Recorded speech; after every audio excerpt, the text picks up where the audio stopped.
नमस्कार, मैं संदीप दत्ता और आप देख रहे हैं प्रभात टाइम्स। अभी इस वक्त मैं मधुबनी के गुरुद्वारा में हूं और मैं आपकी जानकारी के लिए बता दूं, ये गुरुद्वारा मधुबनी में सिंगल है, सिर्फ एक है। तो यहाँ पे जो मतलब पुजारी कह सकते हैं, अपने तरफ जो पुजारी कहते हैं वो यही है इस गुरुद्वारा के। तो सर, आपका नाम क्या हो गया? ज्ञानी अजीत सिंह। तो आप यहाँ पे कब से हैं? हम यहाँ से 2 साल कुछ महीने से हैं। अच्छा, 2 साल कुछ महीने से ही हैं। आपसे पहले कौन थे, जानकारी है? नहीं, हमसे पहले कौन थे उतना नहीं जानते हैं जी। फिर तो ये गुरुद्वारा कब बना होगा ये भी आपको जानकारी नहीं होगी? नहीं, इतना सब होता है, ये 12-13 साल हो गए हैं। अच्छा अच्छा। तो इस गुरुद्वारा में काफ़ी संगत, हर रविवार को कीर्तन होता है, सुबह शाम भी कीर्तन होता है। और इस गुरुद्वारे को चलाने में सभी संगत का सहयोग मिलता है। खास तौर से जैसे सिख और सिंधी समाज जो है बहुत ही आस्था रखते हैं गुरु नानक देव जी पे। सब मिलजुल के इसको बहुत ही अच्छे से चला रहे हैं। अच्छा सर, मुझे ये बताइए, जैसे आज लंगर था, संडे को ये लंगर होती है ना? हाँ। तो इस लंगर में जैसे सिख और क्या बोलते हैं, सिंधी समुदाय के लोग तो आते ही हैं, साथ में क्या अदर समुदाय के भी लोग आ सकते हैं और आते हैं क्या? हाँ, गुरु नानक देव जी का उपदेश था कि कोई भी धर्म का आए, इसमें कोई जात पात नहीं होती है। गुरु नानक देव जी कहते हैं कि जात पात है ही नहीं है, तो इंसान ने बनाई है। बिल्कुल सही बात। गुरु नानक देव जी का मूल उपदेश ये था, मानस की जात सब एक है पहचान वो, कि जो इंसान है, जो मनुष्य है, उसकी जात कोई है ही नहीं, वो सब एक ही है। अवल अल्लाह नूर उपाया, कुदरत के सब बंदे, एक नूर ते सब जग उपजिया, कौन भले को मंदे। उस परमात्मा ने एक ही नूर से हमको सबको पैदा किया है।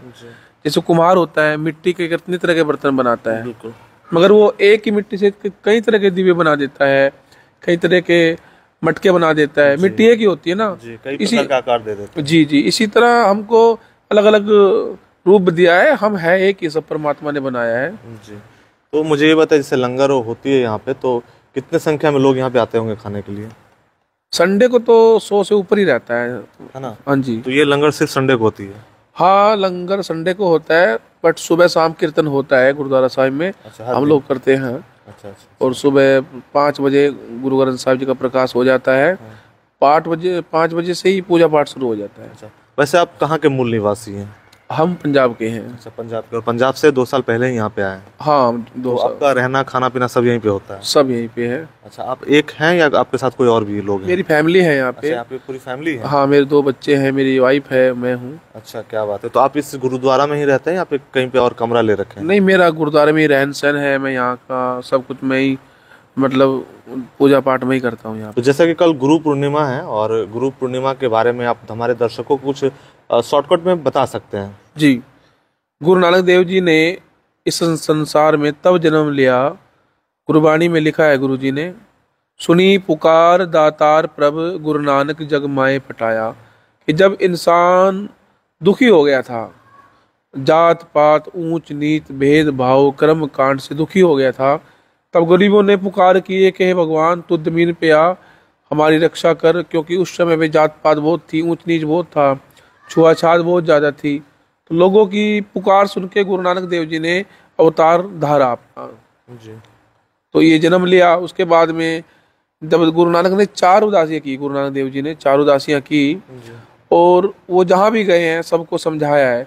जैसे कि हरिद्वार में गुरु नानक देव जी गए तो उनको समझाया कि भाई, तुम लोग वहाँ पे सूर्य को पानी देते थे, तो उन्होंने समझाया कि जैसे कुछ लोग ऐसे हैं जो अपना श्राद्ध करते हैं, तो गुरु जी ने कहा कि तुम श्राद्ध करो, कोई बात नहीं, मगर जीवत पितर ना माने कोई मोए श्राद्ध कराई। जीवत पितर ना माने को मोए श्राद्ध कराई, कि जीते जी तुम अपने माता पिता को पानी का गिलास भी नहीं पूछते हो, एक रोटी तक नहीं पूछते हो, उनकी जो जरूरत है वो नहीं पूछते हो, मगर मरने के बाद तुम उनकी श्राद्ध कर रहे हो, अच्छे अच्छे भोजन बना के खिला रहे हो। गुरु जी ने कहा कि तुम्हें जीते जी उनकी सेवा करनी चाहिए। गुरु जी के बहुत अच्छे अच्छे उपदेश हैं, अब मैं इतने कम समय में आपको नहीं बता सकता हूँ। तो हम कल गुरु पूर्णिमा है, जिसको हम गुरुपर्व भी कहते हैं, तिरहुत कॉलोनी से नगर कीर्तन के रूप में संगत गुरबाणी कीर्तन करती हुई आएगी गुरुद्वारा साहिब में, यहीं पे आएगी।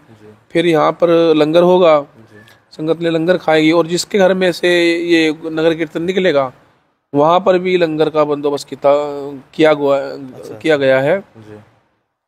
सो सारा सिंधी समाज पूरा साथ देता है तन मन धन से, और सारा सिख समाज साथ देता है, और अपने हमारे हिंदू भाई भी जो हैं वो भी बहुत सारा साथ देते हैं। मतलब गुरु नानक देव जी को आस्था रखने वाले सभी साथ देते हैं। और गुरु नानक खाली सिखों के गुरु नहीं हुए हैं, वो पूरी मानवता के गुरु हुए हैं। वो किसी एक के गुरु नहीं थे, उन्होंने तो दुनिया को रास्ता दिखाया है। बिल्कुल। तो वो किसी एक धर्म के गुरु हम नहीं कह सकते उनको। वो तो जैसे मक्का में भी गए हैं, हाँ हाँ। तो हरिद्वार में भी गए हैं, पुरी में भी गए हैं। उन्होंने 4 उदासी इसीलिए की कि जहाँ पर भी लोग दुखी थे, जो भटके हुए थे, जो कर्म कांड में थे, उनको समझा के आए हैं गुरु जी खुद। अच्छा अच्छा। गुरु नानक देव जी महान गुरु हुए हैं जी। और सर जैसे कि आपके शायद धर्म में, सिख धर्म में जो है शायद 10 गुरु हुए। हाँ। तो जैसे गुरु पूर्णिमा है तो वो कितने नंबर के गुरु के लिए किया जाता है? गुरु नानक देव जी प्रथम गुरु हैं। अच्छा, प्रथम गुरु। उन्होंने ही सिक्खी को आगे बढ़ाया है। अच्छा अच्छा। असल में गुरु नानक देव जी जो हुए हैं उनके 2 संतान हुए हैं जी। और उनकी बहन का नाम बेबी नानकी था, माता जी का नाम माता तृप्ता जी था जी। पिताजी का नाम मेहता कालूचंद जी था। तो जब उनका जन्म हुआ तो जिस दाई ने, पहले दाई होती थी, अभी तो जो चलता है हॉस्पिटल में बच्चे होते हैं, मगर जब दाई ने देखा कि ये कोई आम बालक नहीं है, आमतौर पर बच्चे जन्म लेते हैं तो वो रोते हैं। हाँ हाँ बिल्कुल। मगर गुरु नानक देव जी मुस्कुरा रहे थे। क्या बात है। तो वो दाई घबरा गई कि ये कोई बच्चा आम बच्चा नहीं है। हाँ हाँ। तो वो दौड़ी दौड़ी गई माता कालू जी के पास में कि तेरे घर में गुरु खुद भगवान आए हैं। अच्छा अच्छा। तो वो उनकी बातों पे विश्वास नहीं किया। हाँ। ये ऐसे कैसे होता है मेरे घर में? वो तो एक पटवारी से, बिल्कुल, पैसे से पटवारी थे गुरु नानक देव जी के पिताजी। अच्छा। तो उन्होंने इग्नोर किया उनकी बातों को, नहीं ऐसा कुछ नहीं है। उसने जब इनाम देना चाहा, उस दाई का नाम था दौलता रानी। अच्छा। तो उसने कहा कि मैं इनाम नहीं लूंगी, उल्टा मैं इनके चरणों में कुछ चढ़ाना चाहती हूँ, क्योंकि वो खुद भगवान इस तुम्हारे घर में आए हैं। हाँ। क्योंकि मैं इतने जन्मों से, इतने सालों से मैं ये दाई पने का काम कर रही हूँ, मैंने कोई ऐसा अद्भुत बालक नहीं देखा जिसके चेहरे पे नूर हो, जो खुद मुस्कुरा के कुछ हमें समझा रहा हो। तो गुरु नानक देव जी बचपन से ही अवतार थे। एक बार वो भैंसे चरा रहे थे जी। भैंसे चराते चराते एक लेट जाते हैं, तो उनके चेहरे पे सोते सोते धूप आ जाती है। तो एक सांप उनके आकर चेहरे पे धूप को रोक के ऐसे छांव करता है। सांप का काम तो काटना होता है, मगर उसको पता है कि ये आम इंसान नहीं है, ये गुरु जी हैं, गुरु नानक देव जी हैं। तो उस पे छां की उन्होंने। बहुत सारी चीजें हैं, गुरु नानक देव जी का इतना बड़ा इतिहास है कि मैं आपको बहुत, इसके लिए हम लोगों को कभी शांति से बैठना होगा और इस पे कभी लंबी चर्चा करनी होगी, तब जाके ये खत्म होगा। ये बहुत बड़ा इतिहास है। तो ये वीडियो सच में काफी लंबी हो जाएगी जब इसकी पूरी आप हिस्ट्री जानने बैठेंगे तो। लेकिन जितने भी शॉर्ट में हमने सुना और आपने सुना, मुझे तो बेशक बहुत अद्भुत और बहुत अच्छा लगा।